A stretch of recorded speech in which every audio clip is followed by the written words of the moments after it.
na malapit. Wow!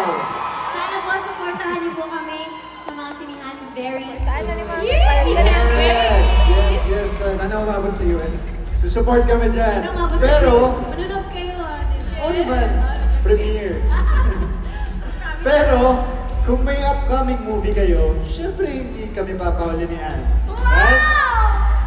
Ano meron tayo, Ann? Yes, mga kapamilya all over the world, please watch out for our new series, the Philippine adaptation of the mega hit K-drama series, It's Okay to Not Be Okay.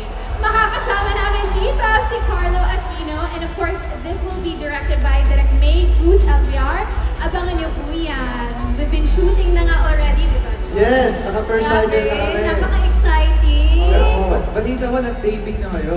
Yes, first cycle na. Pagbalik Oh, namin, galing dito, second cycle na, right? Para nakikita ko na yung chemistry.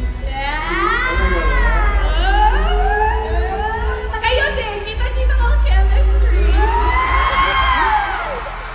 Di ba, Kim Paus? Kim Pao! Yung talaga science eh. Kasi may chemistry. Ano ba ang theme ng movie nyo?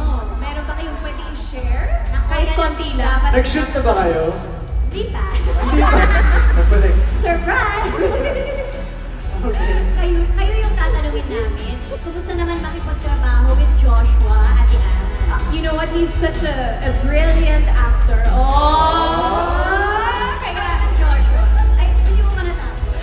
he's such a brilliant actor. Kaya I'm very happy that I'm given the chance to work with him. Kasi napaka-husay mong artista. Kaya sobra ako excited. Thank you. Wow. And also, di ba, hindi lang kayo nag-shoot sa Manila, nag-shoot rin kayo in different areas around the Philippines. Sa Iloilo kami, first cycle. At least na ipapakita natin sa mga tao na yung part ng Iloilo. Oh, napakaraming magagandang lugar sa Pilipinas, maliban sa Metro Manila. So, pwede na lang abangan yan. Say, it's okay to not be okay. Excited to watch it. Pero ito, para sa mga nandito ngayon sa Toyota Arena, hindi pa tapos ang party natin dahil we saved the best for last. May isang mega music icon pa tayong makakasama. Yes, tama ka dyan, Joshua. At para simulan na ang pasabog, heto muna ang isa sa mga awitin yung talaga namang minahal ng lahat. Yes, here are our amazing ASAP divas. And Curtis, hindi, charot lang. Here are our amazing ASAP divas. Casey, Jonah, Clarice, and... Yeah!